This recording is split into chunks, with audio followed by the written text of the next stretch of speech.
Sekarang ni harga emas sangat tinggi. Adakah masih sesuai untuk kita simpan emas sekarang ataupun perlu tunggu harga emas turun barulah kita nak mula simpan emas? So ini antara persoalan ramai orang tanya. Jangan lupa tengok video ini sampai habis, like dan save juga untuk rujukan tuan-puan pada masa akan datang. Seperti kita tahu sekarang ni harga emas di paras yang tinggi sekitar RM460 dan RM470 untuk 1 gram.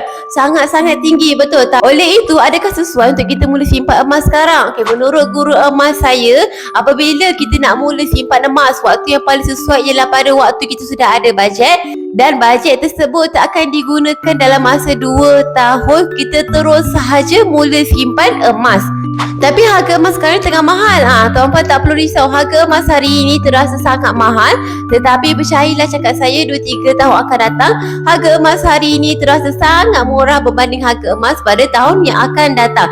So apabila tuan-puan sudah ready dengan bajet tuan-puan dan bajet tuan-puan tak digunakan dalam masa 2 tahun dan ke atas, terus saja mula simpan emas pada hari ini. Macam mana cara nak mula simpan tu? Sangat senang tuan-puan. Boleh klik link dekat profil saya, daftar terus akaun secara percuma dan kemudian tuan-puan boleh terus mulakan simpanan emas tuan-puan dengan serendah RM100. Dan jangan lupa juga konsisten simpan setiap bulan barulah tuan-puan lebih cepat capai target matlamat simpanan tuan-puan semua. Oleh itu, bagi yang nak mula simpan emas, tak perlu risau dengan harga emas, terus saja mula apabila kita sudah bersedia. Akhir kata, macam biasalah, senangnya nak simpan emas.